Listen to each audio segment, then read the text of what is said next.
Great. So I'll let you play a little bit around with Menti. I can see some questions already coming in. That's really exciting. And I'll be happy to show to you.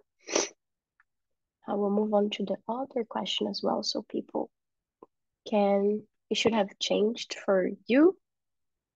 So if you have never attended a COP or interacted with it, if you have little to moderate experience, or if you have a lot of experience, on the other hand, with COPs.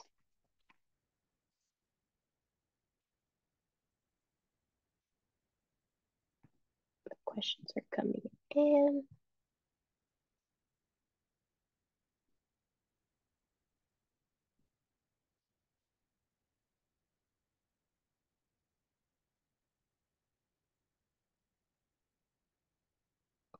Great. And then, oops, we also have the last one. In one word, what does climate mobility mean to you? And it's a word cloud, so feel free to give your responses.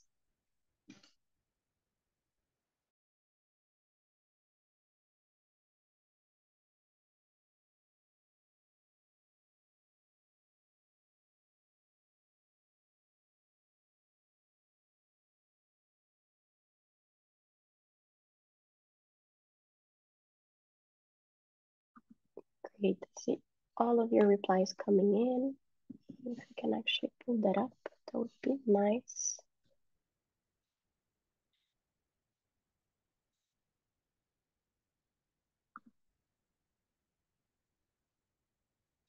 Wow, that's really great.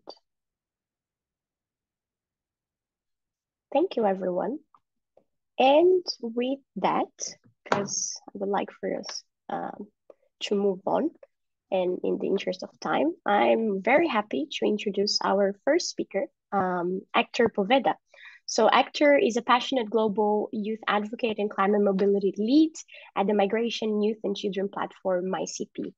His work revolves around the intersection of climate change, environmental degradation, and human rights, focusing on the challenges faced by children and youth on the move and indigenous communities as well.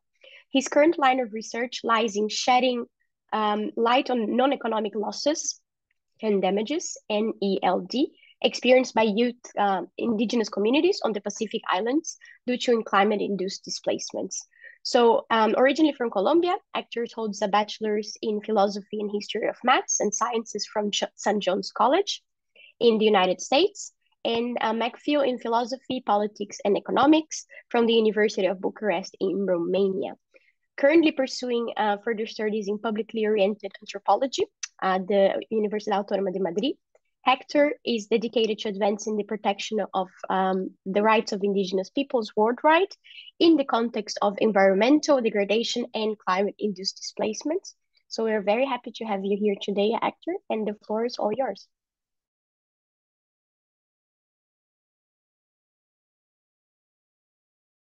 Hi, everyone. Can all of you see the screen? Yes, we can see Wonderful. it. Well, thank you so much, Steph, for the lovely introduction. And well, it is an absolute pleasure to be here with all of you. As Steph mentioned, so I'll be running the capacity building session for climate mobility in COP28. So just give me a second. I'll check that everything is good on my end. Can you see the screen still? Yes. We Somebody can give me see it. shout. Yeah. Perfect. That's good. Perfect. We So, can see on presenter mode now, though, Hector, so we can see like the okay. next slide. Let me. No worries. A little technical issue. I'll correct it right away. No worries. It always happens.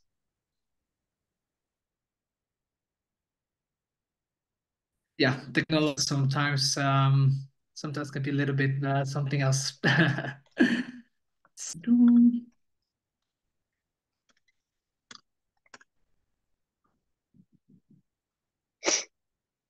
Now it should be all good. Yes, perfect. That's perfect. Well, everyone, just following on from what Steph mentioned, I'd like you to use a little just to get a what you a climate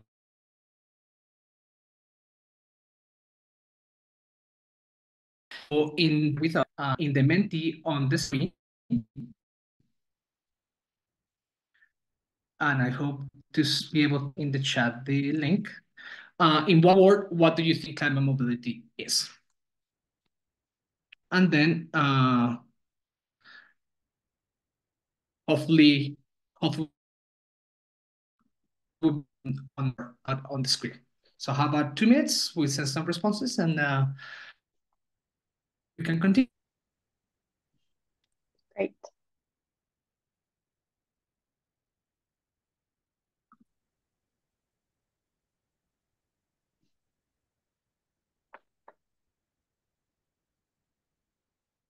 Okay, we have some coming on: migration, autonomy, choice, care. Amazing. Any more? Youth, culture, crisis,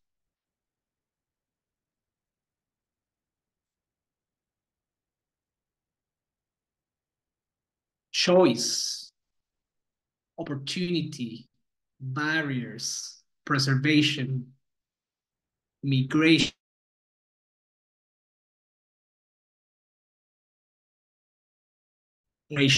Amazing. Choice. Amazing. Well, we'll come back to this word cloud as we go. I will keep sharing the link in the description just so we can keep up word cloud when we come back from the at the end of our session. Okay, well, so the goal of this session is to empower participants to understand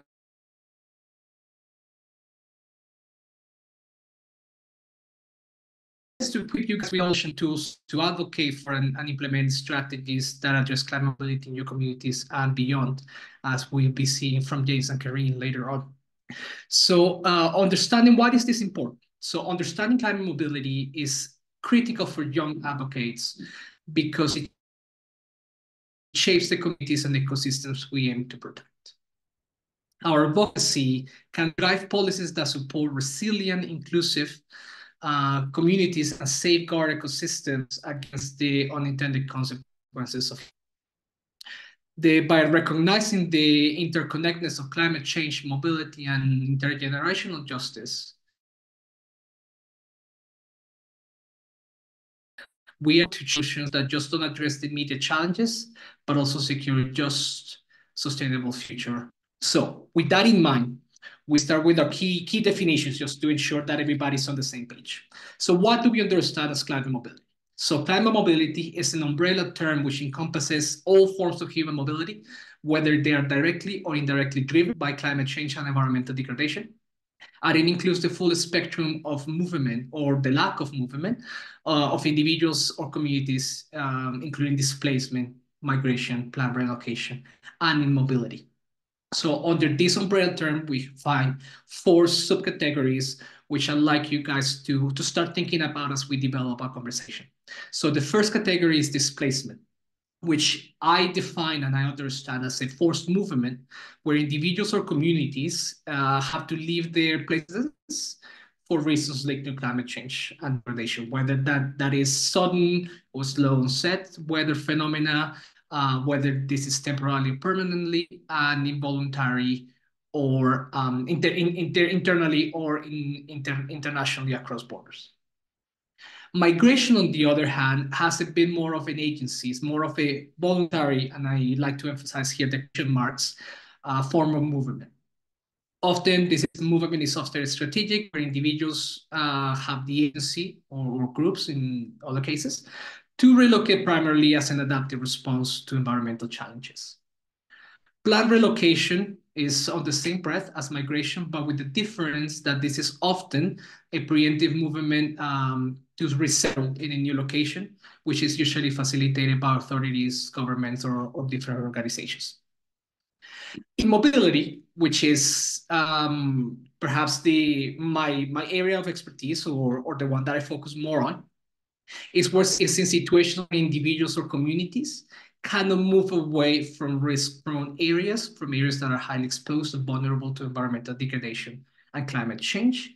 And this is due to various reasons, from economic, social, and physical barriers, or to choosing to stay due to strong ties to their land or culture, like in the case of many indigenous and local communities around the world.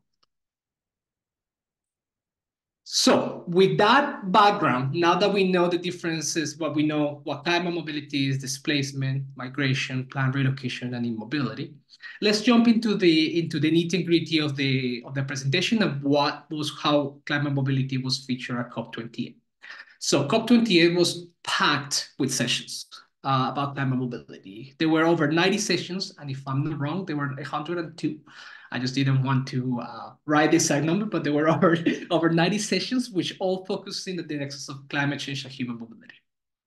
The discussions during these events recognized the importance that displacement is not uniform. Climate-induced migration and climate-induced displacement is not a uniform phenomena, but it encompasses a large, extremely varied and nuanced range of scenarios, including, as the slide says, survival displacement, stress migration, migration as a form of adaptation, and the reality of immobility, which often tends to be not ignored, but because of the complexities and the nuances of this immobility, tends perhaps to take a secondary spot compared to migration as adaptation. There were three, the way that I organized this part, there were three big parts that I like to focus on from all the different conversations that were had at COP28. The first is data. Many of the events address the need for better data and evidence in understanding climate mobility and the different types of migratory movements resulting from climate change and environmental degradation. For instance, the Pacific communities made a very strong case for detailed, accurate data moving towards creating responses that are just not reactive, but proactive. And this was aimed to predict and mitigate the impacts of climate change on vulnerable populations before they escalate to crisis. Remember when I mentioned about immobility? Currently, my work is working with communities in Fiji, communities that are dealing with the realities of climate change, a climate change that was not of their own making, but it is the result of a phenomena, historical phenomena that is affecting them right now. They're contributing the least to environmental degradation and climate change, and they're receiving perhaps the most impact out of this weather phenomena and contamination worldwide. So communities, for example, in Fiji, are advocating for the recognition of non-economic losses and damages. And that is those things that don't have a monetary value. So how do you come into terms when everything you've known, everything that gives you, that defines your reality, your worldview, is destroyed or changing? And you have to leave that behind. Not only the community ties, the language, the knowledge, their ancestors, their sacred sites. So this is when the mobility aspect comes in. What happens when communities don't want to move? And that was something that was very important during COP in these discussions about data, because it's not only about the quantitative data, the numbers, but it's also about the qualitative data. How can we humanize this data? Behind every number, behind every statistic, there is a person, there is a life, there is a story. So it is important, and it was important in the conversation that is still going on, how we can capture the complex interplay of factors driving climate mobility in a way that is targeted, practical, and that practical actions result in order to support affected populations. So in this line, the contextualization of these numbers became a strong advocacy point, as it informs better mechanisms for addressing localized needs for those on the move and those that are unable to move or don't want to move, including better resource allocation for policy and decision-making processes.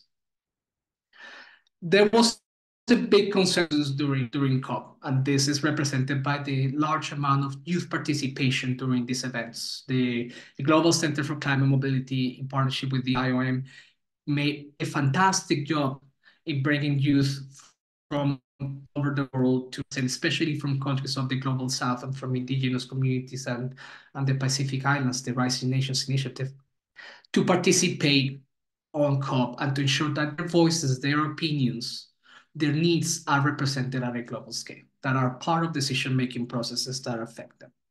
So the consensus was clear. Youth and local communities and advocates, and those affected must be part of these data narratives. So to ensure the initiatives resonate with diverse perspectives, making them not only making these initiatives not only culturally sensitive and influential at a local, regional, and global scale, but also assisting with creating that these policies resonate across the diverse landscapes, facilitating in this way an informed and empathetic decision-making in climate mobility. So data became a very strong point. And as we transition during now COP29 in Baku, which happening after the World Data Forum, data is going to play an important aspect on the conversations as well, especially this contextualization of data and decolonization of data. Moving on, we have policy. In this breath, legal and policy discussions at COP28 highlighted the gaps in current frameworks addressing the challenges of cross-border climate mobility. I don't know if many of you guys are aware, but there is not a definition for climate refugees. There is a legal ambiguity surrounding the status of climate refugees, which reflects a broader issue in international law, which has yet to reconcile the realities of climate-induced displacements with established norms of refugee and immigration policies. As a result, this ambiguity restricts legal protections for those that are being displaced by climate change and environmental disasters. Many of the conversations develop around it is difficult to pinpoint climate change as the driving factor because there are many different driving factors that are taken into consideration when people move. I am from Colombia. Colombia is the second country with most internally displaced persons in the world, with over 7 million people this last year. So many of them, especially indigenous communities, have not only been forced to migrate because of the internal conflict and the narco traffic happening in the country, but also because of weather phenomena that is both done by humankind, and that is also as a result of all these other extractivist factors, what we call development aggression. So I don't know if you have noticed, but when I'm talking about climate mobility, I'm talking about weather phenomena, I talk about climate change and environmental degradation, because those two are highly linked and is the result of the same processes that have led to the increase CO2 emissions and decrease emissions happening in the world. So when in the case of Colombia, when we are discussing the movements, many people are forced to migrate because of climate, but it is one of the factors that drove people to migrate. So one of the conversations that was happening is how we can acknowledge that climate change and environmental degradation is one of the factors driving people to migrate that exacerbate already other drivers happening at the different locations. In Colombia, it is in the internal conflict. In other places, it's food security, access to resources, access to water. When the weather heats up and when humans create development projects, it affects the environment. In Colombia, indigenous communities were driven to forcibly displaced as a result of the construction of a dam. A dam was created, it changed not only the local ecosystem, the weather phenomenon, the microweather, patterns of movement of animals, access to traditional food resources. And they eventually were forced to migrate, were forcibly displaced. So it's something to keep in the mind that when in at least in COP and in the other conferences that revolve around climate change, the conversation about climate change as one of the drivers is always a point of contention, because some scientists want to say, well, is they want to attribute, it's a scientific method. You have to arrive to a specific space, but also it's not life when we sit on the ground and when we live the experiences. It's a mix of a lot of different things. So how can we take into consideration the different drivers in which migration might be the one that leads communities to this place, to be displaced? So as a resulting policy aspect, it was a big call for developing frameworks to ensure the rights and well-being of climate displaced people and communities to be put at the forefront, are of the utmost importance. This approach is critical in future planning, where climate migration patterns are expected to intensify as the world heats up. I don't like using the word warming.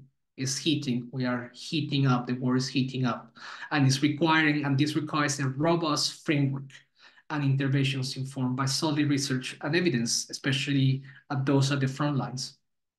So is this rights-based approach and a whole community approach, whole government approach, or community approach, in which we need to listen to those at the front lines?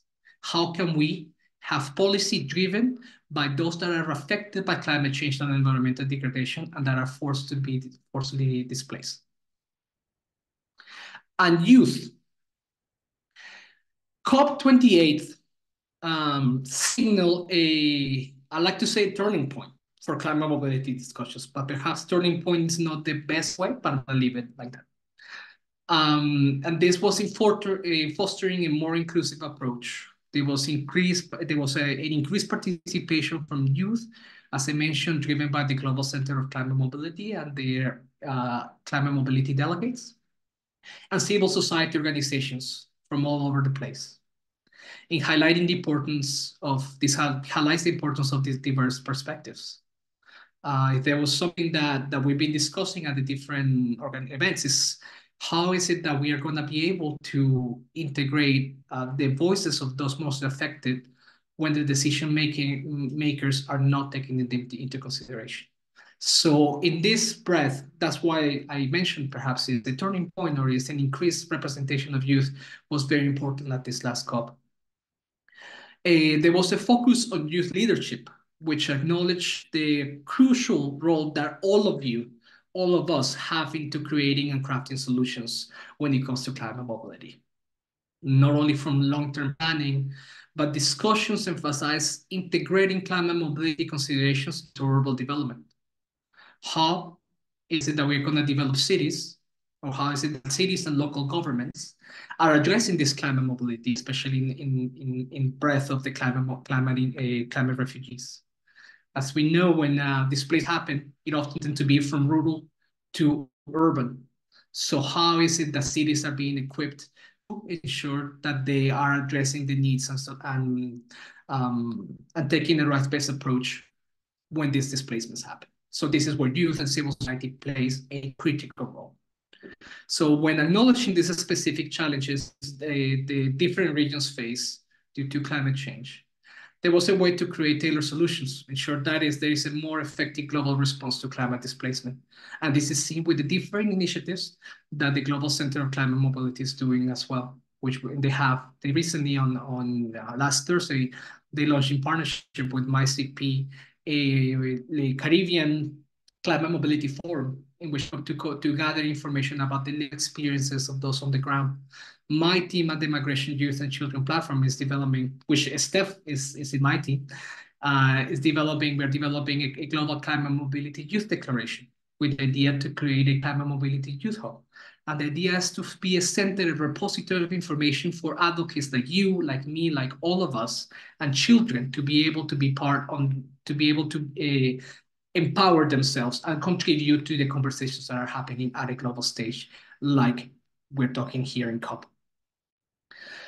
So during the conference, there were a series of youth-led dialogues with negotiators and high-level experts, which focus on these critical issues we are discussing.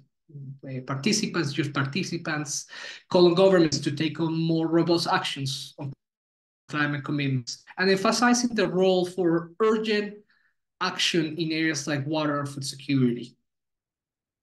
The outcomes of these dialogues were synthesized and presented by amplifying the youth collective demands and proposals on climate mobility. And this is something that later at the end of this event, we'll be sharing you some resources in which includes these requests and these claims. In front of you, we have the general themes that were discussed in the different side events and different conversations regarding climate mobility, climate change, environmental degradation, and migration.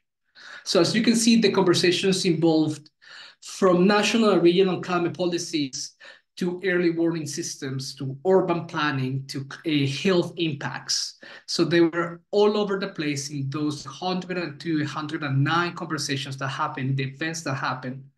There were many points of intersection in which we found that there are silos happening that shouldn't be happening. How can we destroy these walls and ensure that we build up on each other and the work that each of us is doing? So it's something to think about as we continue. You may ask, what was achieved in COP28? Depends on who you ask. They are the positivists, the negativists, the stoics. I don't know where I find myself in. So let me tell you a bit about my thoughts. The first was the operationalization of the loss and damage fund. I'm sure that you heard this on the news, or social media, or everywhere. It was everywhere during November, December, and January. November, December last year, and January this year. Loss and damage fund, loss and damage. So what is this? This operationalization marks a significant step that I do admit, forward in climate action with the operationalization of this fund. It was designed to assist climate vulnerable countries in managing the impacts beyond their adaptation capacity. The issue with this operationalization is one that comes that I'll tell you right now.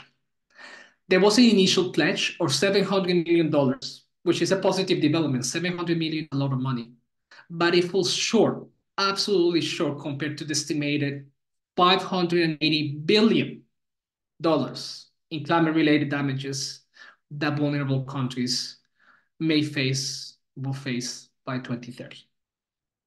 It's a lot of money. It's a lot of money. 700 million is a band-aid compared to the 580 billion. So it is a beginning, but there needs to be a lot more commitment from the countries, especially those that, as we all know, have histories of colonization, histories of extractivism in those countries of the global south. So there is a big discrepancy in the commitment with the actual reality. The second was the establishment of the Global Goal on Adaptation Framework. This goal, which was established at this COP28, lacks qualified targets and detailed financial support for developing countries. There is a gap in how this goal can help with climate adaptation discourse. This framework, and I have to admit, but sets the precedent for establishing adaptation goals, but the absence of specific targets and financial commitments indicates that perhaps there is more need for concrete action in future negotiations. So that's something to keep in mind when we enter now COP29 in Baku later this year. And the last is the introduction of a new climate finance goal, which aims to surpass. There was already a commitment done previously, and this new commitment aims to surpass it by providing $100 billion annually in climate finance. And it reflects the scaling needs of developing countries, estimated 5.8 trillion to almost 6 trillion by 2030. The reason why I decided to mention these three, there are obviously a lot more, like the creation of the first global stockade, in which could contain the entire information of the position of the world regarding climate activities. And if I may say, perhaps this is the place. This global stockade when we're talking about the paralyzation of the loss and damage fund, it doesn't really take into consideration the non-economic losses and damages. So when you read this, okay, you search the non-economic losses and damages, and you find that is mentioned as a footnote to the paralyzation of the fund. And this is because of the difficulty that it is to put quantifiable terms of those that do have a monetary value. So when we, and this is my personal call, when we are doing activism and doing advocacy in this area, remember this non-economic aspect and how you can remember it and how can you work towards it. Work with communities that are being affected, communities that are advocating, amplify their voices. We all of us have a level of privilege. And in my case, I'm using that privilege to be able to provide a voice to those that for many other reasons are unable to speak up. They are speaking up but are not being heard. So especially when we work with the local indigenous and local communities, non-economic losses and damages are a very important aspect of their advocacy in climate mobility, climate-induced displacements, and migration. So keep that in mind, non-economic losses and damages when you are advocating. It's very, very important. And I see that I have about 4 minutes left. And this is fantastic because I usually tend to speak too much and I like to go overboard. So how about we go back to the Menti and see if there were other words that were shared. Perfect. So we have 22 responses. The big one is choice. We have choice, opportunity, barriers, integration, youth. For some was a new term. For some was challenges, policy, crisis, reparation, culture, preservation, unrestrained autonomy. These are very, very powerful words. And I have a question for you now that we entered the last part of the section. Has your idea or the word that you associate with climate mobility changed? Has it evolved? Has it um, have you learned anything new about climate mobility that and perhaps the way that it was engaged at COP that changed your initial response? So let's think of that as we conclude our session. And well, perhaps I think this is the best place, Steph, to open the floor for questions. Maybe some of our colleagues here have things to say and share with us. So please. Yeah, thank you so much, actor. This was amazing. Really, really inspiring, I think. Yeah, in such a short amount of time, you did an amazing work. So thank you so much. I myself, even though I'm in this field, I think I learned a lot from you already today. And yeah, if I may, since I'm already speaking, I would like to take the floor and maybe kickstart the discussion. Please, everyone, this will be an open floor. So if you also want to ask a question, feel free to write it in the chat or to directly raise your hand with the raise hand functionality here in Zoom. So I wanted to ask, actor, do you think that were the voices and the perspectives of migrants, refugees, and vulnerable populations prioritized and integrated into the climate mobility discussions at COP28? And if so, how? Perfect. No, that's a great question. And actually, I was early today when I was doing the presentation. That's something that came into my mind as I was choosing the pictures. I decided to change some pictures, and I was going through the COP, and I saw a lot of impactful pictures from different advocates. Yes. So there were the many events regarding, and I believe you mentioned the different perspectives regarding into climate mobility discussions at COP. So as you will see here, and in the package that we'll be sharing with you afterwards, I actually have the breakdown list of all the events who organized and who not who was present, but who organized and the different topics of the events. And then you'll find out there that there was a big inclusion of refugees and vulnerable populations in these discussions. For instance, refugee activists at COP28 advocated for, I believe it was the greater inclusion of displaced individuals, climate refugees in the conversations. And they kept underscoring the need that climate crisis disproportionately affects refugees already at a vulnerable stage, and especially those that have been displaced by climate change. And it becomes a cycle of displacement event displacement in which communities that have already been displaced are at risk of secondary or tertiary displacements because of climate change. So they advocated for the greater need that to ensure that these experiences and solutions offered by these communities are considered when the world is when we have these global response strategies. The For those that perhaps don't know, there was a lot of chatter regarding the loss and damage fund. So as I mentioned, it was seen as a significant step, but there were, in the drafting of the process, there were a lot of no complaints, but a lot of comments from different organizations, including indigenous and local communities, in which the loss and damage fund was not addressing their losses, which is important. It's very important. So when you see the different drafts from the loss and damage fund, you start noticing how activism and advocacy from indigenous communities, local communities, youth were actually a key factor in certain decisions that were made into the operationalization of this fund.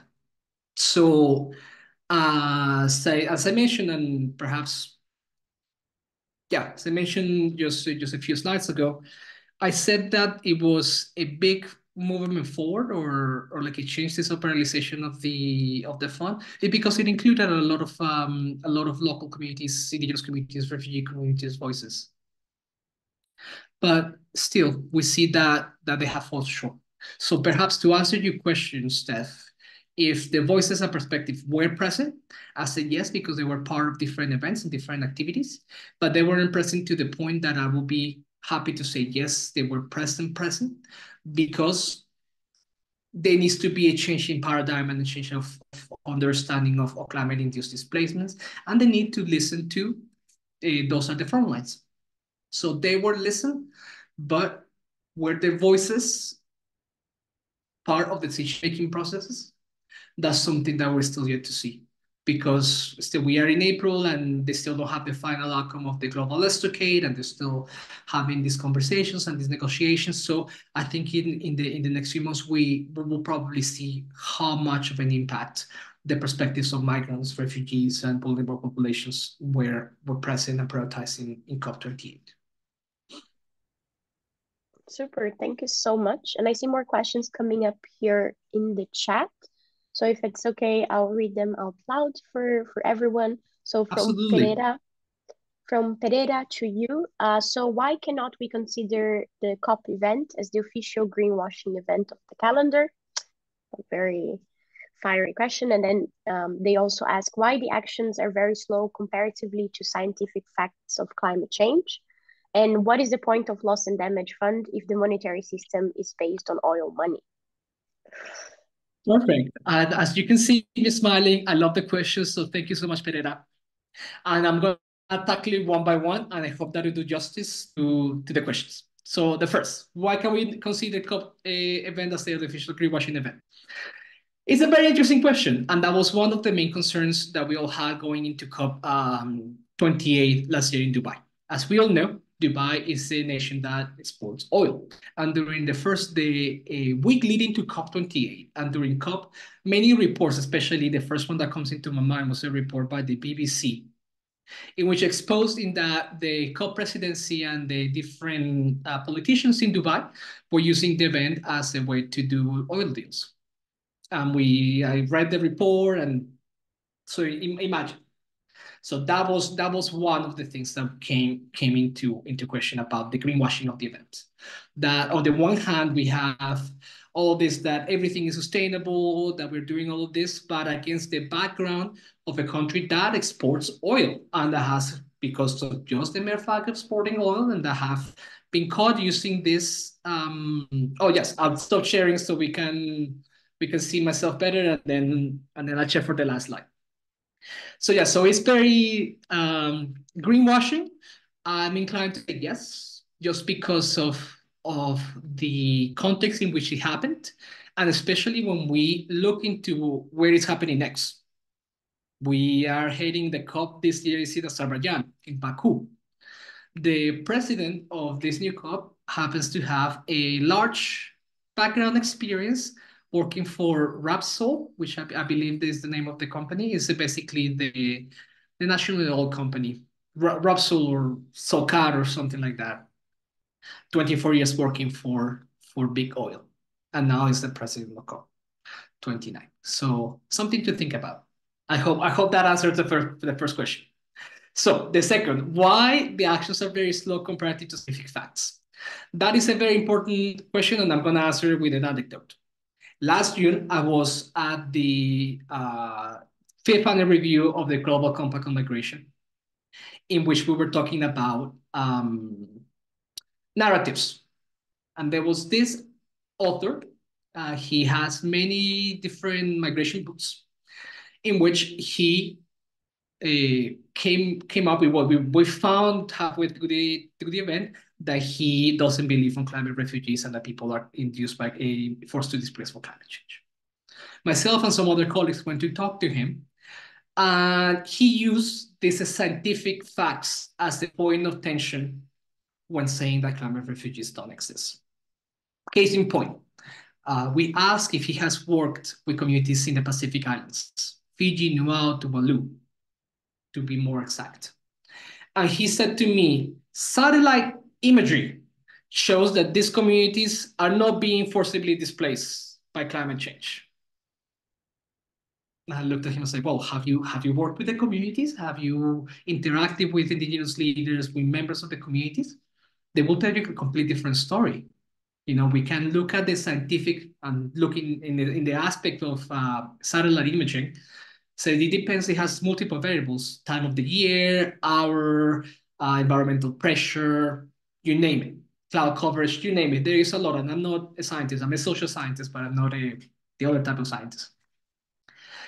He looked at me dead in the face, and then he said, well, it's because it's a slow onset phenomena.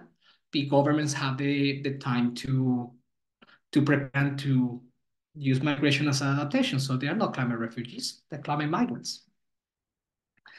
And I said to him, how do you think that countries like the Marshall Islands, who are still manually inputting data into the system from the 1990s, they're going to have the resources to move? And this is based on the conversation that I had with the representative from the Marshall Islands. There are different priorities. And he said to me, well, the Netherlands, for example, is able to combat climate change by putting all these walls and keeping the country over water, especially when half of the country is underwater or below sea level. And I said to him, I was like, well, the Netherlands was a country that colonized a lot of other countries. Countries that is developed, and the amount of development that it has is because of all the resources that were extracted from these other countries. So how do we put that into perspective when we are talking about climate phenomena and, as you say, adaptation and migration in places when the resources are limited? And this limitation of resources is because this is big part because of the historical aspect of the world dynamics between global north and global south. So the actions are slow because there is a lot of politics going into it. There is not only the narratives that migrants, and I'm thinking about the United States, where migrants are coming into hordes and big quotation marks, coming to, all this damaging rhetoric that certain politicians tend to have. That is the big aspect of why everything is very slow. Because there's a lot of places, there's a lot of diplomacy and a lot of money that needs to be received, and there is a diplomatic dance between countries and between interests. And as you say, linking back to the first question, there is also a lot of influence regarding certain other states that also have a say onto this.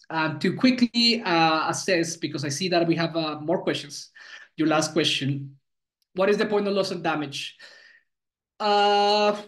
Good question. It's a start, it's money that is being put by different countries. So it's not I do agree that it's a monetary system, perhaps based on all money on different activities, but it's the loss and damage fund was by contributions of different countries. So not only Saudi Arabia, but the United States, I think, gave $70 million. I think the UK gave 100, Germany, and it was mainly countries of the global north. So the point was perhaps a symbolic gesture towards the creation of this fund with the hope that other countries will start putting more money. But the idea is that the money fell short. It needs to be more money put in there. But at least we have 700 million to compare to zero. So I think it's talking about, that diplomatic dance that I was just mentioning. There is a point in that we have $700 million that otherwise wouldn't be had, but that $700 million are falling short to the 5.8 billion, 580 billion. So something to keep in mind. And Steph, do you want to pick other questions from the chat? Yeah, sure. We have, I think, two more, if I'm not mistaken. So I'm gonna read one by Francesco. He says, did the overarching climate mobility strategies and outcomes of COP28 incorporate human rights considerations? Great question. The answer is yes. So I think perhaps during the conversation, you heard me say something about rights-based approach. So the discussions that were had emphasized the need to consider rights and well-being of individuals and communities affected by climate change. So one key example, as we mentioned, was the loss and damage fund, which takes into consideration human rights aspects. But when we look into beyond the loss and damage fund, which we have already discussed and problematized, various sessions that were had during the COP28 focused on the rise and inclusion of migrants and refugees and other vulnerable populations. So, for instance, I believe it was the IOM highlighted the pre-COP, during COP, and post-COP. And I think the Platform on Disaster Displacement and the United Nations Network on Migration emphasized that many of the discussions regarding migration, that there were need for better climate finance and decision-making processes of these people. So they were taking so many of the decisions that were had were taken from a, how to say it, using this idea of a human rights whole of society approach, in that we are to put the rights of migrants first. But there is a big caveat, because while COP was happening, there was, as all of you know, the beginning of the genocide, of the Palestinian genocide happening in Gaza. So while the Prime Minister Netanyahu was present at COP, his government was bombing innocent people in the Gaza Strip. So when we compare the conversations that we're having and the conversations that are had in the different sessions with the attendance and the enabling of these things that are happening in Gaza, that's when I put a big question mark on this. There were big rallies happening and protests happening pro-Gaza, pro-Palestine, to end the genocide and the attacks happening on them. And as other people will be able to tell you, there was, of course, a lot of censorship happening, even though that the state of Palestine was present, and they had I have a picture that says State of Palestine and the plaque. It puts a lot of things into perspective when we see on the one hand the conversations that we're having and seeing that it's being enabled these other atrocities happening. I hope that answers your question, Francesco. Thank you so much. And I see a last question in the chat. We're going a bit over, but I think it's a really good one. So can you give an example of how we could include non-economic loss and damage into policy outcomes? Perfect. And that is a great question because it's my current area of research. So as Steph said, I'm doing anthropology, but I'm not an anthropologist. By no means. I was doing it as a way to be able to learn about the qualitative aspect of research that is important for me. And I'm currently engaging in conversations with different communities in Fiji. One of the things that have happened and that has come up of these conversations is exactly the question you're asking. How can we include them in policy outcomes? So, different ways to tackle this.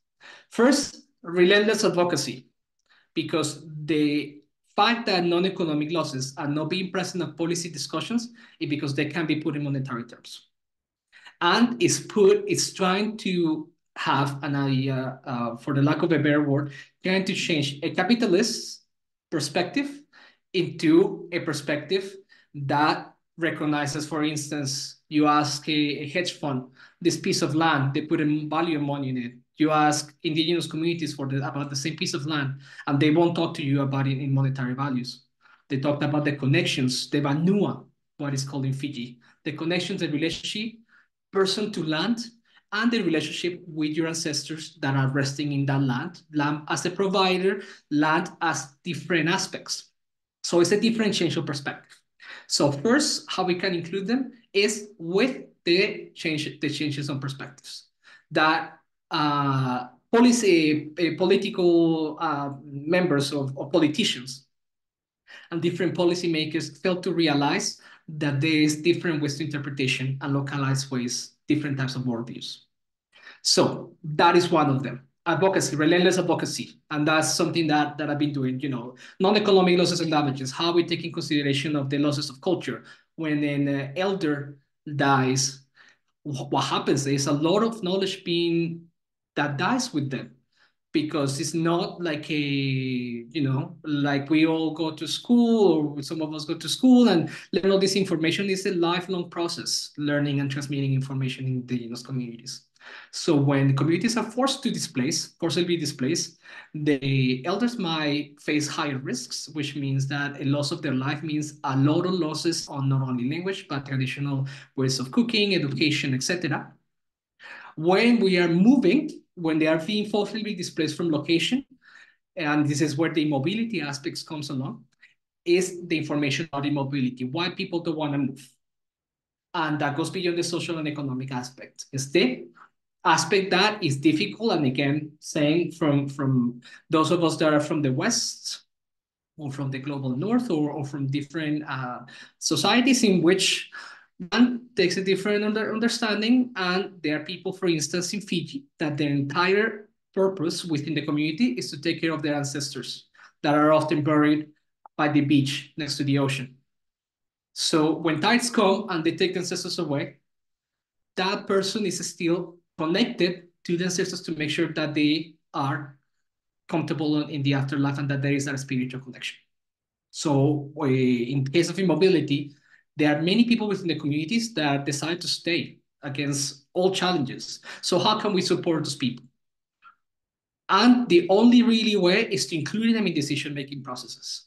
So there needs to be a change of paradigm in not only understanding indigenous local communities and other communities that face non-economic losses and damages as important decision makers and data agents, that they're actually able to inform policy that said, this is exactly what we need, and this is where the human rights-based approach comes into place. And the bottom-up approach, that is the communities at the front lines driving the conversation. So that involves the need for money to ensure that they are participant in all these events, the need for inclusion, making those conversations and events being more accessible. So, for example, at the Global Forum on Migration and Development, there were only a few indigenous communities in Geneva. It's appalling. So now that Colombia is doing the forum next year, and that's something that we told Colombia. So Colombia is in a great position to not only start lifting visa restrictions from certain countries, because they obviously can, but also make sure that the indigenous communities from Latin America have a direct access to this, and making it easier for indigenous communities from Africa, from tribal communities in Africa, from indigenous communities all over the world. There is a big opportunity that Colombia has, especially as a country from the global south that was colonized, that has experienced a lot of these atrocities, and it's a country that has 112 different indigenous communities with 69 languages. So it's a way that we can start making the involvement. And the country loved the idea, because it's about changing the status quo and do all of that. But thank you so much. Thank you, Steph, for the reminder. I just saw it here. I appreciate all the questions. I will leave my email here in the chat. So feel free to reach out to me, to contact me. I have an open door policy. So happy to hop on the call and continue the conversation. And I hope that you guys enjoy this capacity building and knowledge sharing session. Thank you, Steph and Youth for Nature, for providing me the platform to talk. Thank you so much. Thank you so much, Hector. I'm so sorry to have to cut you because it was such a good discussion going on and a response. Thank you, thank you, thank you. We're super happy to have had you here today. And we're a little bit over, but I would like to offer everyone 10 minutes break, go do a stretch, go get some coffee, water. Please come back on time. We're gonna come start again at 3:16. So I'm gonna give you exactly 10 minutes. In the meantime, our amazing cartoonist is gonna just be showing you a very relaxing way of what she's doing, what she's cooking behind the cameras. And I'm gonna be putting some music, so feel free to turn off your cameras. And I'll see you all in 10 minutes. So enjoy your break. So I would like to take the opportunity to show this again, the Menti, for those who have not had the opportunity to reply to that yet. You can either scan the QR code here on the left or go to the code. And now we're gonna be able to see what people were replying to before. I'm gonna be able to open that up. I can also share the link here on the chat. There you go. And I'm gonna be able to share my screen with you so you can see what everyone replied to before, to just get a visual idea of who's in the room. Can you all see my screen? Great, thank you. Okay, we have some people joining us from Africa, quite a few from Europe, North America as well, Central Asia. That's very exciting. 2 people from the same location. Are you in the same room or really close by and you don't know? That's really, really cool. People from everywhere. I'm really happy about that. And then can also go to the next slide and we can see if, have you ever attended or interacted with the Conference of the Parties or COPs? So some people have said they have never attended or interacted with it before, okay. Some have little to moderate experience with COPs, and some people, is it the majority? Okay, Noah Tai have a lot of experience with COPs. Okay, that's good. I hope that after this session as well, those that are curious and willing can get a little bit more information of how these events actually take place. And the last thing would be also a little bit of a word cloud. So in one word, what does climate mobility mean to you? And okay, I like that there's a lot of overlap with what Hector said, which is actually really good. So autonomy, change, opportunity, damages, hope, heartbreaking, losses, sustainability, solidarity, really important as well. Youth, forced immigration, opportunities, bigger one, change as well, migration. Okay, that's great. Super. Thank you, everyone, for, yeah, apologies, quickly sharing this with us. And apologies, I'm a bit sick.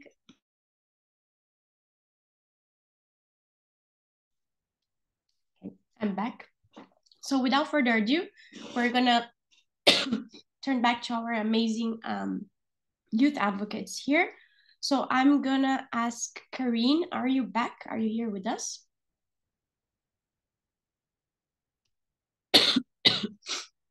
You are, great. So yeah, so everyone, I'm gonna introduce Karine now. So Karine Joel Mawa Kitalo is a Tanzanian climate innovator and an advocate who is also among 2 United Nations Global Center for Climate Mobility Fellow for Africa for 2002 and 2023. Karine runs a mobile eco hub named Notaka Tanzania that works to spearhead sustainable data through geospatial technology for migrant and refugee communities in Tanzania. And the hub strategies shaping policy, reforms, and help build resilience and adaptive capacity for mobile communities affected by climate change through unpacking an intersectional socioeconomic issues weaved in a complex challenge. But who better to explain her amazing work than Karine herself? So Karine, the floor is all yours.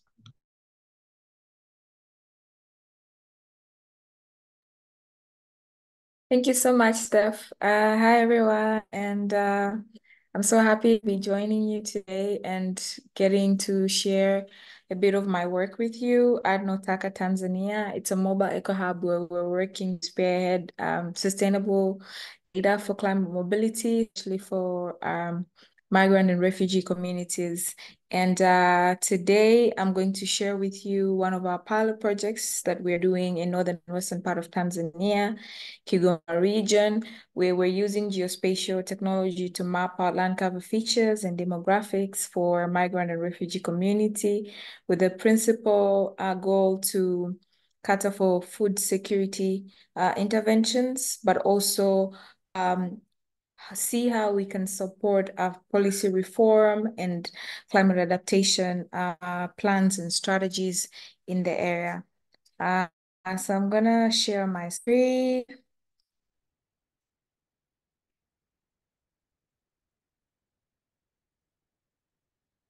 Let me know if you can see it. Yes, we can see it. You can see it. So the project is called Data Zetu, and we principally focused on Nyarugusu refugee camp. The base data, we mapped out the whole of the region. The region has 3 refugee camps, Nyarugusu, Nduta, and Mtendeli. We mapped out the whole of it, but then in practical implementation, we started the pilot with only 1 camp. As you know, it's high tech, it's expensive, and also to be able to zoom in depth enough to understand social dynamics and all the changes that are happening on the ground. So the idea of the project was conceptualized from the fact that 370,000 people are on the move and they are vulnerable to the impacts of climate change, but also they are moving into an area that is already a climate mobility hotspot, undergoing prolonged dry spell for the past 3 to 4 years, and also having other food security related challenges. So we thought that something could be done on the ground to help the communities in the ground, but also those that are coming in. We started off the project by doing a feasibility study to kind of get a glimpse of what we are dealing with and what exactly is the actual challenge on the ground. We tend to assume a lot, but with one of the core thematic areas of the hub being sustainable data when it comes to climate and migration, we thought that even the project process should be informed by definite data inputs. And therefore, after the feasibility study, we got to understood that quite a very significant percentage of the camp is led by women. It's female-led households. And we had an output of the project where we were looking to set up soil testing centers so that we can facilitate the people on the ground on food security and eco-smart agricultural interventions. And this particular data set that is sensitive, gender sensitive, informed that action. So we knew that if we capacitate these women specifically from this group, then we know these women can get to the people in their households, henceforth a ripple effect and getting to more people with the resources that we have. But we also had other data sets that were really helpful for our project. We realized that there was a significant percent of around 25 to 26% of the people in the camp that are from an agricultural background or have a certain professional skill related to agriculture. So we thought that it would be so critical to include these people in the project, have them own and lead the project from conceptualizing it, but also consultating them throughout the process of the project, and many other data sets that were very helpful towards the implementation of the project. And you can read more from our website, the feasibility study, and get more of what we work on. So the challenge also lied in civil unrest from nearby countries. So I think most of us know that there is ongoing conflict in the DR Congo, but also Burundi and Rwanda.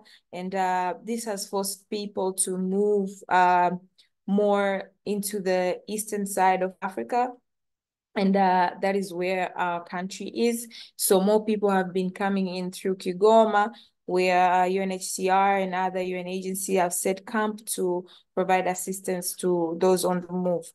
But as I explained in the beginning, the area that they are moving in is already a climate change hotspot, and that is undergoing growth and other challenges which impact food access levels, and therefore making the situation on the ground so dire.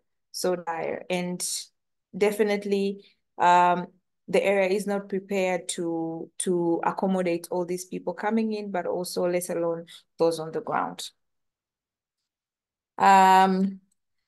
So this is brief about Notaka, which I've already explained. You can find the QR code and just go to our website and read more about our work.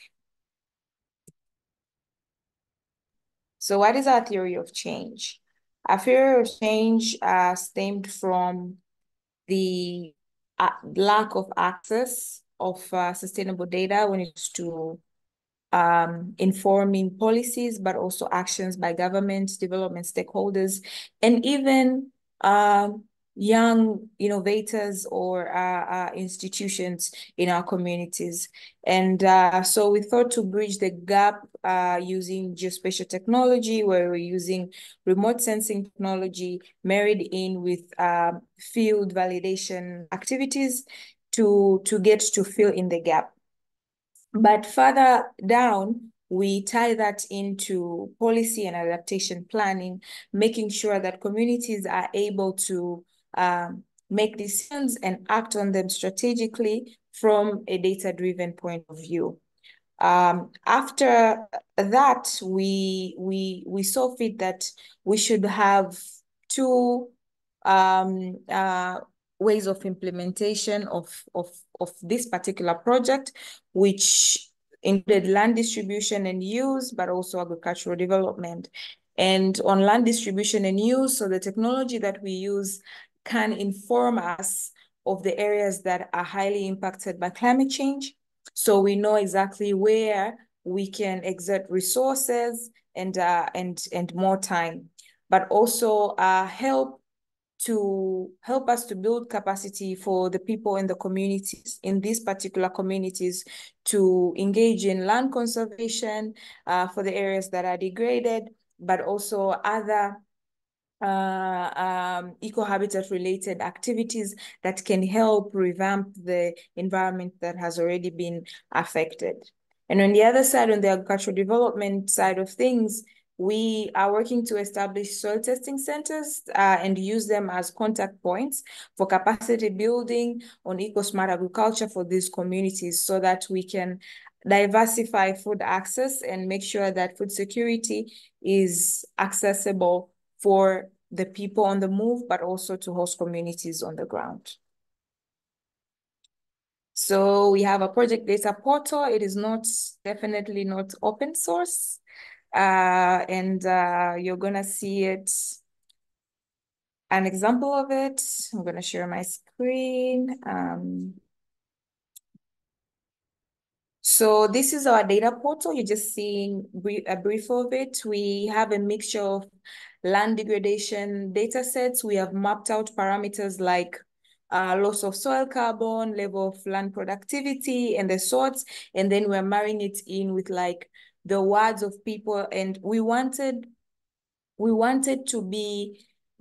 our perspective and lens to be as narrowed as possible. So we work with the lowest level of community, which is village level. So even our data zooms down into like village level, household numbers, and risks and vulnerabilities and things like that.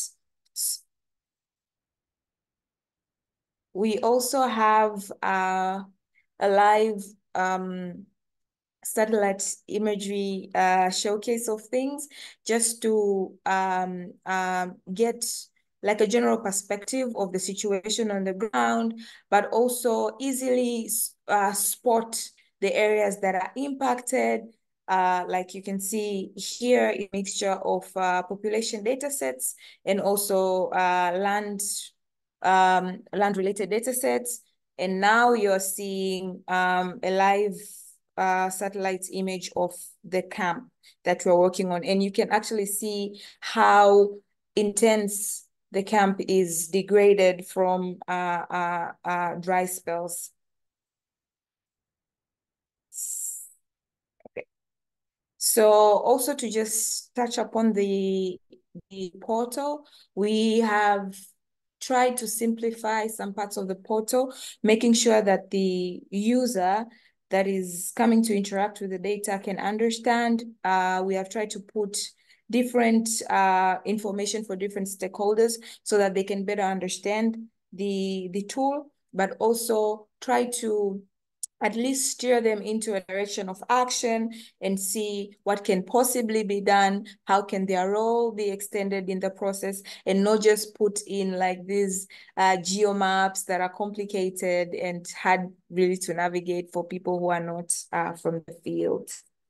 And now, as I said, our portal is not open source. We are working on it, and we are trying to sit down now with the Tanzania Meteorological Authority and other stakeholders like the International Organization for Migration Country Office to see how we can first integrate data sets. So IOM has their country DTM matrices, if some of us know or have come across them. So we're trying to see how we can merge all these data sets together, because usually in this space, players tend to collect data.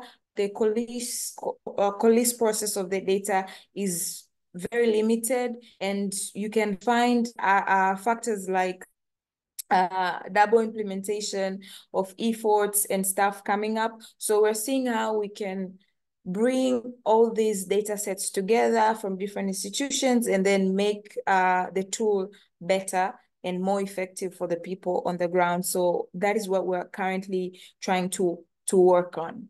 And also we're trying to raise the funds to invest in machine learning.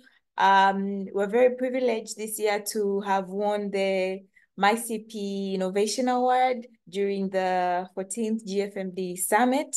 And currently, we're already starting to work on our machine learning process and see how we can synthesize our model and have a model that can do analysis for remote areas and also accessible to people in remote areas without having to worry about internet access.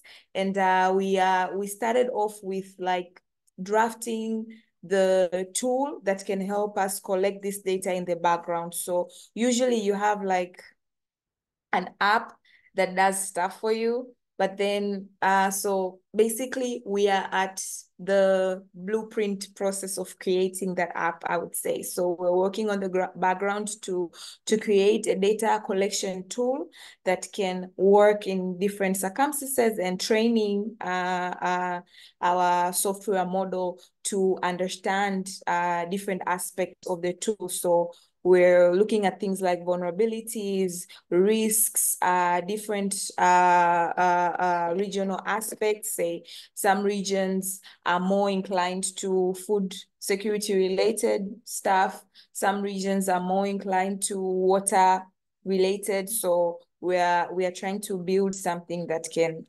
cater to all those needs through machine learning, with help and support from the MyCP award that we won this year.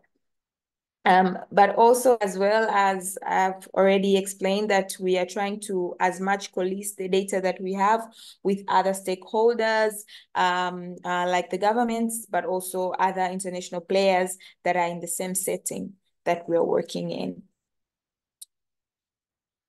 So The camp is hosting 240,000 people that we are directly working to impact. And also we have host communities outside the camp that we are also helping helping them to build and develop their capacity when it comes to agricultural practices and that are eco-friendly, of course, but also how to better conserve the environment through the data that we have. Next slide. So over the years, we've gained traction with different players. We are very, very, very young hub, but we're very privileged to work with different organizations in the space that have been so much help to our growth, and we are very grateful for. We have the United Nations Global Center for Climate Mobility, which I am a fellow of as a patron to our project. So they help us navigate the process.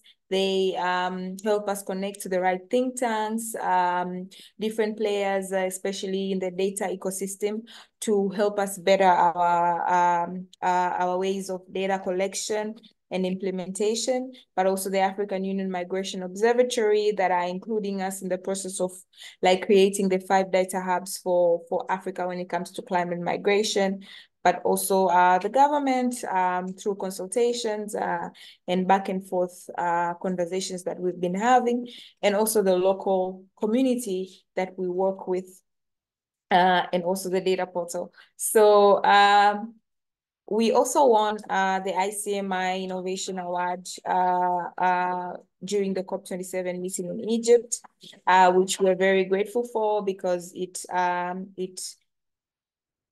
literally introduced us to more sister initiatives and people doing the same work that has been so helpful for the work that we do.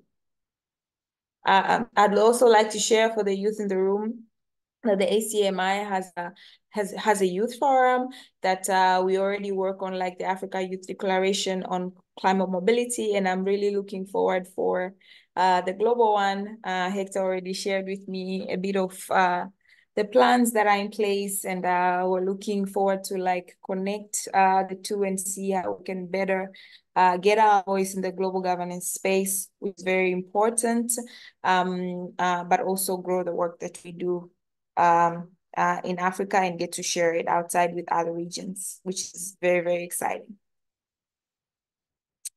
And this is our young team. You can connect with us, reach out.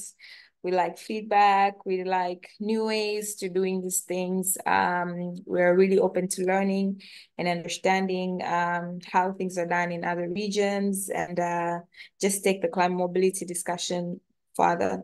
Thank you so much for having me today. Asante sana. That's a Swahili word for thank you. And yeah. That's amazing. Thank you so much, Karine. We're so lucky to be able to have had you here with us. Your work it's amazing. It's mind-blowing. And it's really amazing to see you're such a small team as well. And it's really empowering. You're all women and you've come so far already. And I've had the pleasure of meeting you actually in COP27 when you won that first award as well. So I remember, and it was very, very exciting and it was really amazing. So I'm really happy for that. And now I'm going to give the floor to our next amazing speaker, James. So James is going to present, and then I'm going to open the floor for Q&A. So if anyone has questions for Karine already, please feel free to send them in the chat.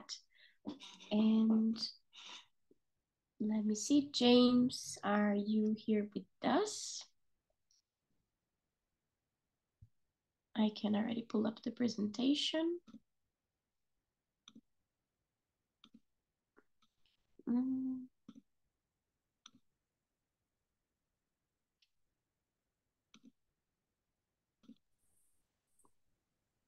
Can everyone see my screen? Yes, we can see it. Thank you. James, can you hear us? Yeah, I can hear you, but just to let you know, it's raining here in Juba, and there's a lot of noise on the roof. So No worries, no worries. If my connection get a little bit weak, it could be because of the rain, the ongoing rain. Okay, no hello, problem. everyone. Pleasure to meet you this evening. It's evening time here in Juba, South Sudan. We are on Central Africa time, so it's 3:41 right now, p.m. And of course, beautiful weather because it rained. Juba normally, like last week, up to last week was shut down, especially now that we are talking about climate change and effects, as well as human mobility or human-induced, climate-induced mobility. South Sudan was shut down for the last 3 weeks because of extreme heat waves. I'm telling you, like I would have, if you step outside like a week ago, it's like you're walking into a furnace. It's 45 degrees Celsius outside. And, you know, the human bodies are not even made for this kind of temperatures. But this is the reality of the current situation that we are in. I run an enterprise called Rainmaker here in South Sudan. It's befitting. So someone was just calling me now, saying, it's raining in Juba. Are you the Rainmaker? So I'll tell you the reason behind why we are called Rainmaker Enterprise.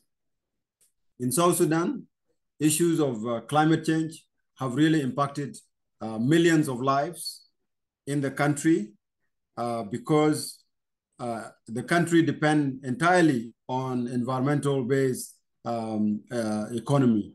So majority of the people are pastoralists, they keep cows. Majority of the other people are farmers, small-scale farmers or subsistence farmers. So they depend entirely on the land as well as on rain-fed agriculture. However, with the increasing effects of climate change, such as droughts and floods, the 95% of the South Sudan population is affected because that's the population that actually produces the food for the country. Next slide, please.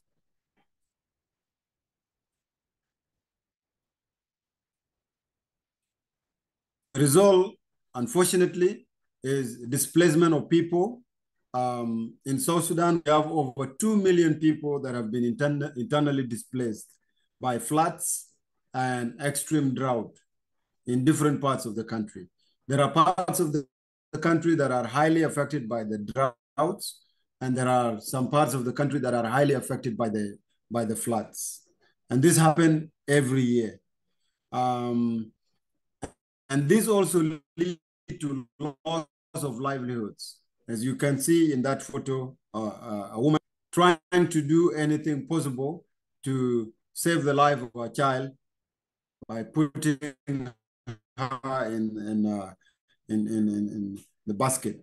This is the situation, the reality on the ground here in South Sudan. So when my brother Hector was talking about the loss and damage and the compensation that were promised at the COP 2028 and what was thought as a breakthrough at the COP 27, this woman here and her child still don't know they have not seen the results of those promises. So to her and millions of other people, these are still empty promises. Next slide, please.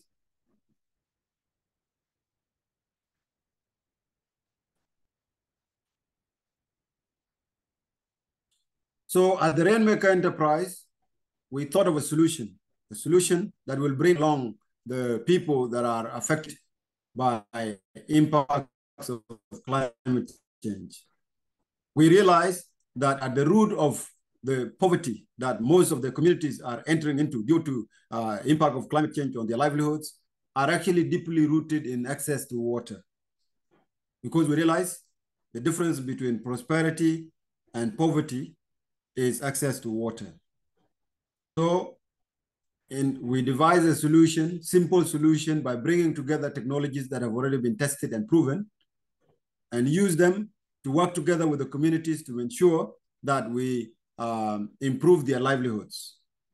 So we install solar-powered water supply systems in remote areas that then provide supply. The public health of the people is taken care of. And also, most importantly, supply water for irrigation. And then we go on to also install water-saving technologies such as drip irrigation methods to ensure that the communities actually learn about these modern farming skills while at the same time conserving the most precious resource that they have, which is the water. So, and the employment opportunities to the people in the community, the training to the community members, the supply of nutritious food that is produced locally.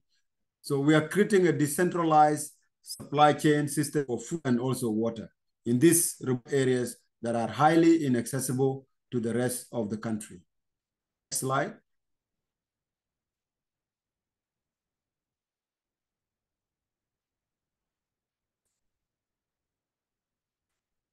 We ensure that to adapt to the change to the changes like the impact of climate change, we plant flood-resistant crops and also drought-resistant crops as well.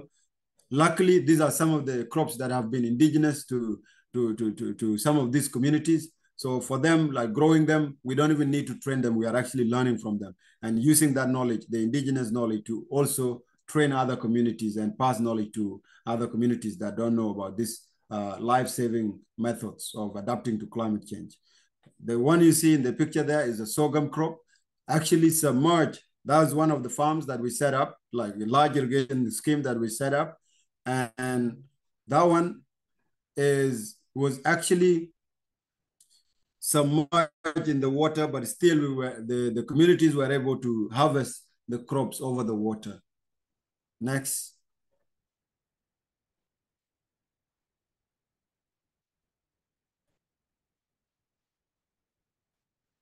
Next slide. Okay. Also, plant growing rice, for example, which is we introduced this one as a new crop. In most part of South Sudan, like if somebody eat rice, sometimes they say they did not eat last night. I know in Asian countries and other countries, people love rice, but rice is a growing appetite for people in South Sudan.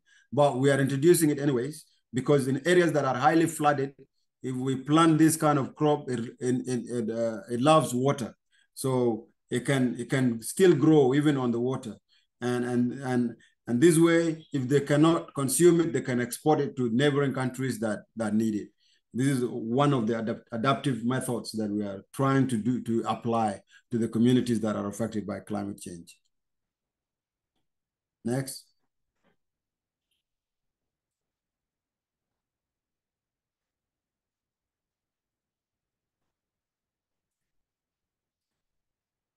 At Rainmaker Enterprise, we believe in holistic solutions. Holistic solutions that not only target one aspect of the community, but a full picture of a more community and a holistic approach. For example, by providing the water infrastructure, we are able to provide clean drinking water to people in rural communities. So far, we have been able to reach over 22,000 people. That's more than a city. We've been able to reach over 22,000 people in different villages across South Sudan to have access to safe water and to safe and clean drinking water. We have also been able to boost the level of local production by more than 15,000 tons, metric tons. Also, we have been able to provide quality job opportunities to women and youth that normally who have been affected by climate change, who would be reeling in poverty and lack of employment and all those social challenges that impacts of climate change are having in many communities. So far, we have provided over 100 employment opportunities to youth and women. We have also managed to do what most of these people were unable to do before. If you look at the background background of that photo, it was taken during the dry season. The dry period in South Sudan runs for nearly 7 months. And now with our irrigation schemes and our irrigation initiatives, the solar-powered irrigation initiatives, we are able to increase the land and people productivity more than 12 times, right? So during the dry season, the land that you see behind that is dry, we are able to turn it into a thriving green ecosystem. We don't stop there. We acknowledge that in order to actually provide food to the communities, especially with the growing population, it is very important to look at the regenerative aspect of our operations. And that's why wherever we work with the communities, we ensure that we also put in place regenerative agricultural practices, such as intercropping the crops, planting of trees, agroforestry as a method of solving the issue of flooding as well as droughts as well, to change the environment within that particular area. Mostly, we ensure that we plant fruit-bearing crops that will also give an added value to the community through nutritional value. For example, mangoes, and all these other kind of fruit trees. South Sudan is highly blessed country with a soil that is actually very fertile due to years of lack of any mechanization. So the land is virgin, and we want to ensure that if people are to increase their production, they do it in a sustainable manner. Next slide.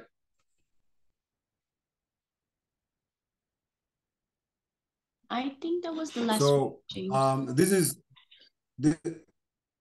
okay. This brings me to the end of my slideshow for you. I just want to tell you that Rainmaker would not be able to do this work, of course, without the support of our committed partners. Rainmaker was launched in Canada when I was still a student at the time at the University of Toronto, for those of you that are familiar with Canada. And from the time we launched until now, we have had some of the most really well-trusted partners, such as Robert Bosch Foundation, which some of you might be familiar with. We have also worked with Grand Challenges Canada. We've worked with the government of UK, the government of the USAID, the government of US, and different partners that have enabled us to be able to reach the numbers of people that we are actually reaching within South Sudan. We are extremely grateful for the support that we have received so far and the cooperation we have received from the communities that we serve. And we are extremely eager to learn from other organizations or enterprises around the world that are doing social innovation to address issues of climate-induced human mobility, as well as impacts of climate change on the environment, as well as on the people. We are eager to have conversations with anyone that has opportunities for collaborations. It's my pleasure to present to you. I'll open this floor for any questions that you may have. Thank you so much for listening. Thank you so much, James. This was incredible as well. I think it's really good that your presentation in Korean kind of adds the more concrete work to actors, more abstract and the theory of what happened at COP. And I think it's super important what you said, that the promises that were made at COP, what Hector also mentioned, are still empty promises for the people that are on the front lines, because it hasn't been really getting to them. So thank you so much. I see that some questions are coming in, and to make sure that I make justice to all of them, I think someone earlier on sent both a question to you and Kareem. So I'm going to pose the same question, and then you both feel free to reply. So they asked you, how can youth positively influence the international agenda on climate mobility? And since I see you on the screen, James, if you want to take the floor first, it's all yours.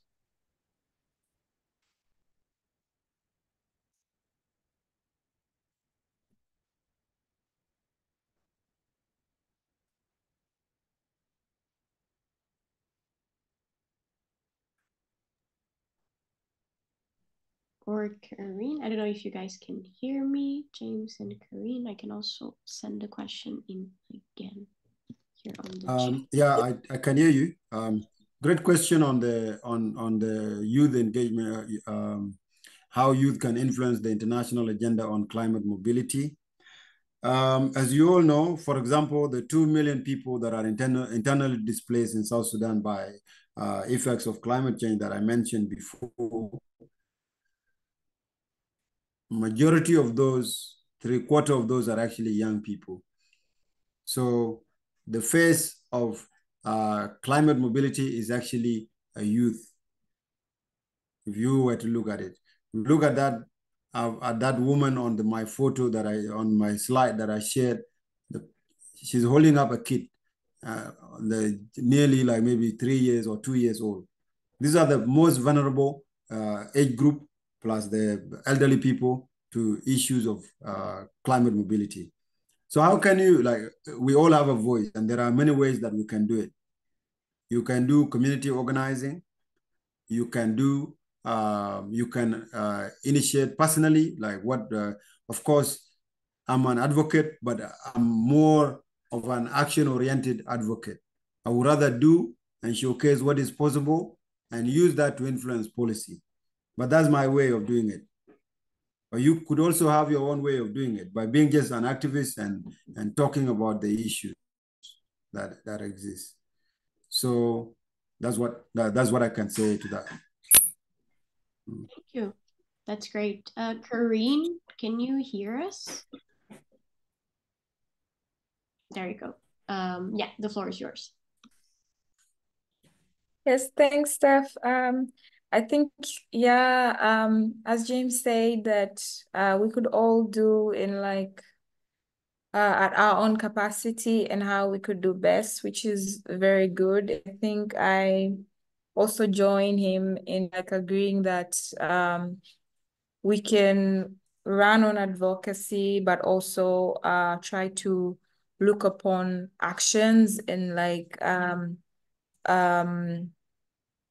tangible things on the ground to help the communities that are impacted. But also, I think we have seen over the years the power of youth mobilization. And if we speak in silos, it's very hard to be heard. But then you see how, for instance, MyCP is mobilizing youth all over the world. And now we have access to like global policy discussions, and our inputs can be added. So I think youth mobilization is one powerful tool, but also I'd like to share this with a lot of youth that I talk to, my fellow youths, and tell them that I think understanding the processes in the global policy spaces is very key and important to effectively engage and get the outcomes that we want to see. And this starts at the local, national level. So start engaging with the strategies and the plans that are in place at your local level.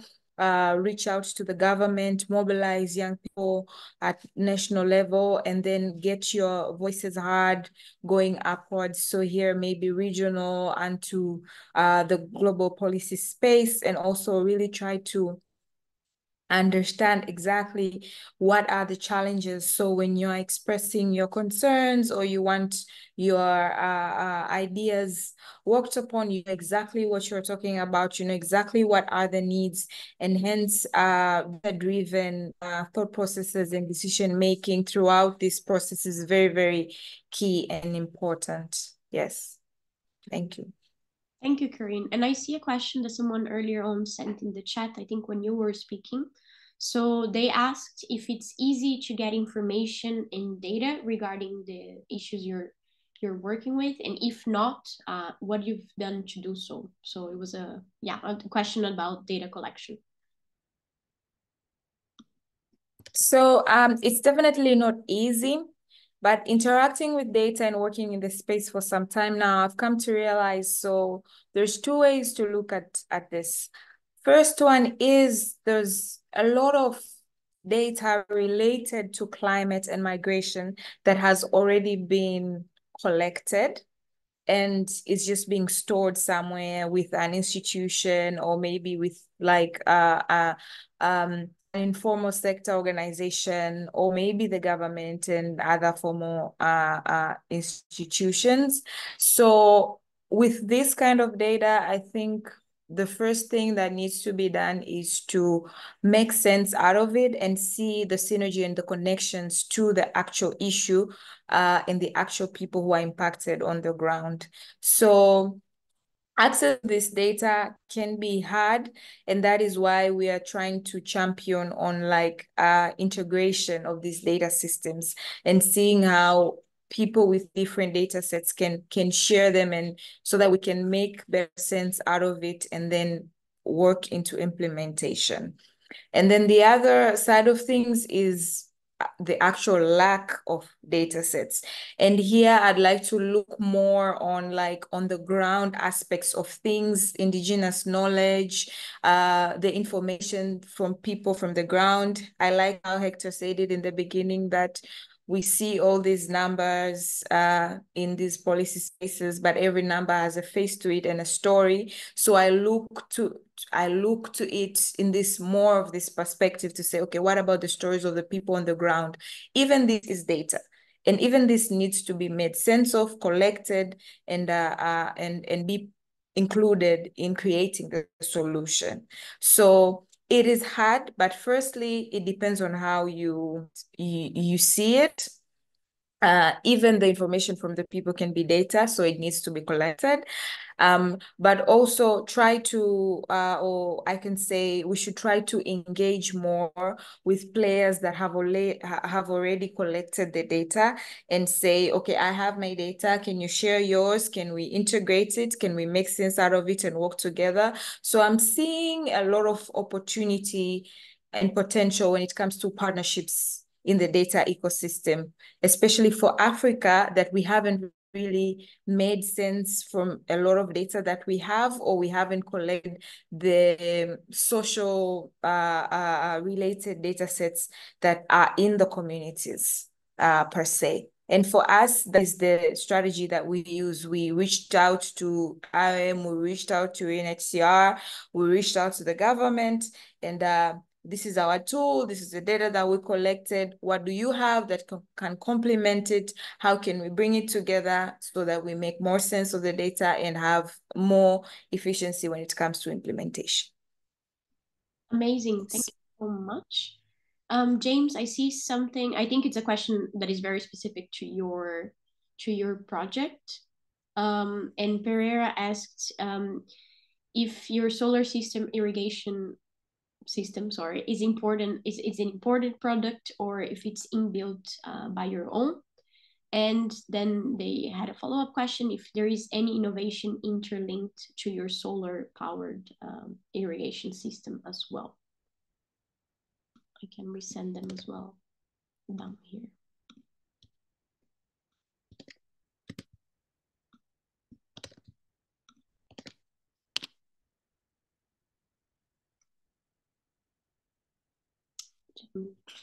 Can you hear us?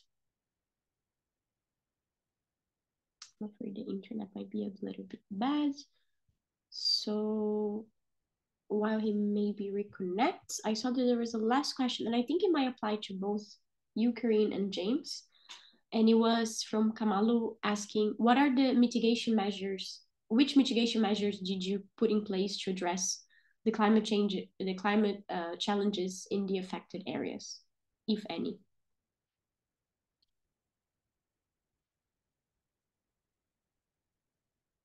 And I saw that James is directly replying on the chat to Pereira.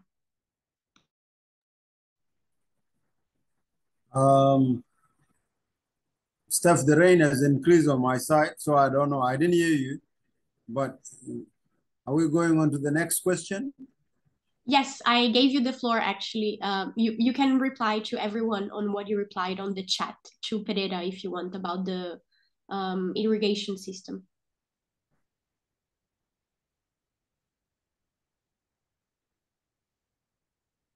But if the internet is not so good, we can also use the chat, no worries.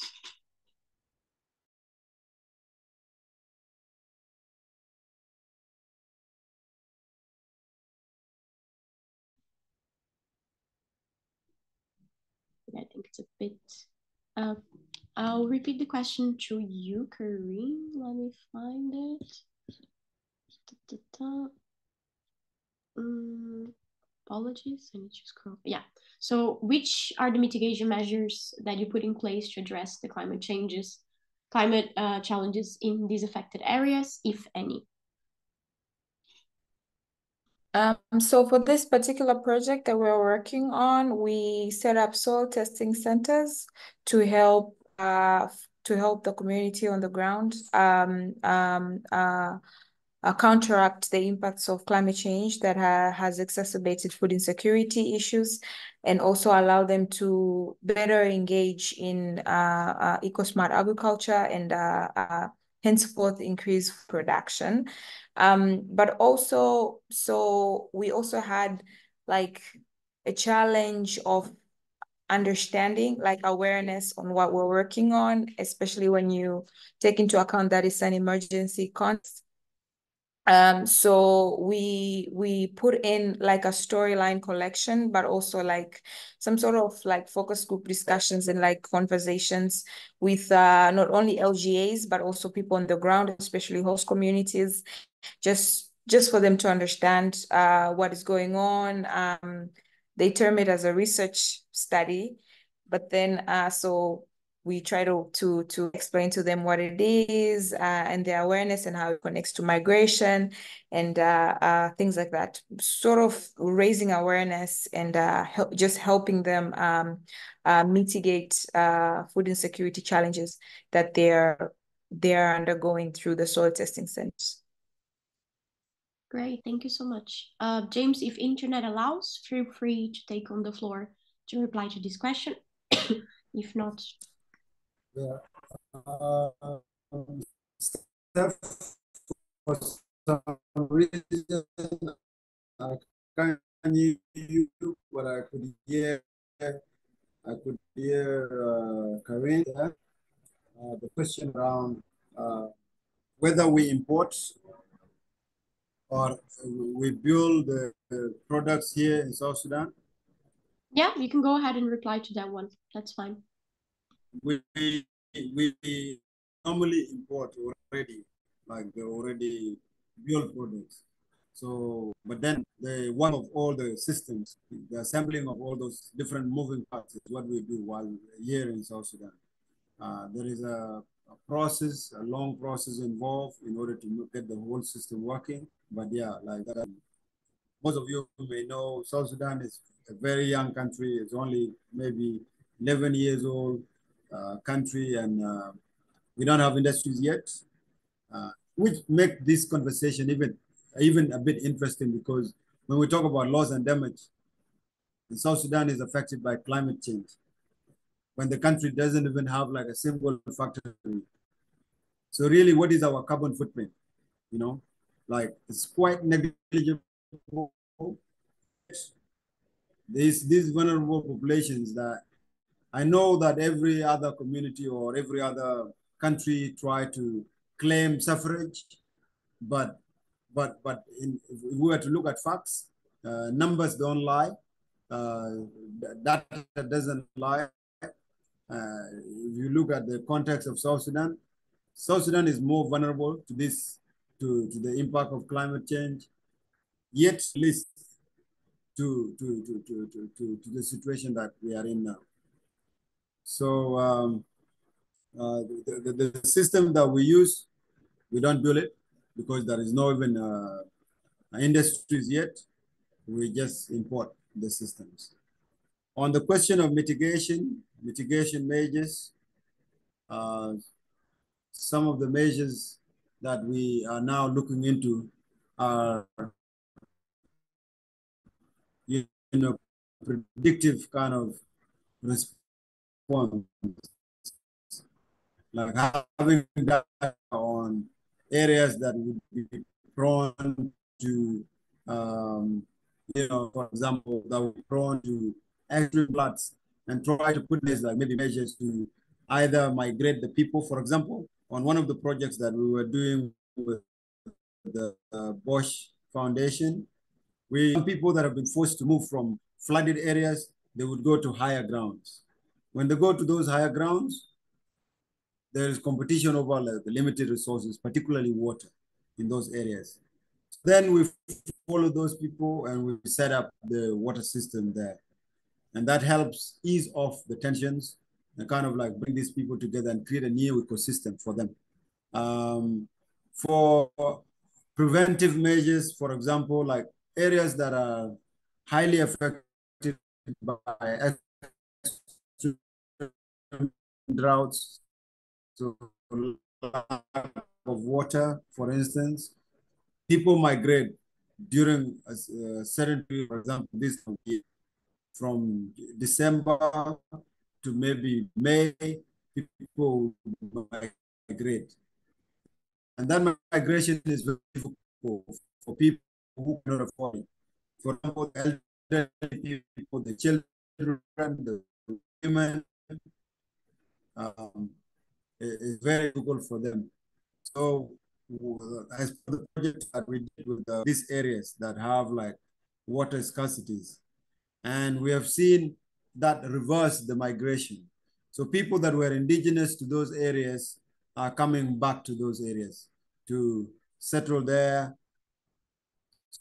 So these are some of the measures that we are employing.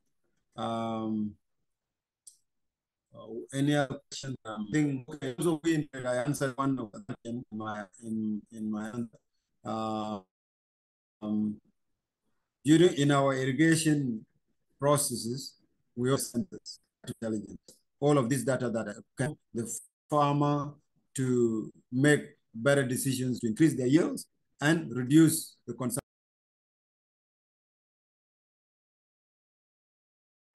Oops, I think James' internet jumped. Yeah, I think it did. It's okay, we're gonna wait a little bit. Ah, there he is. He's back.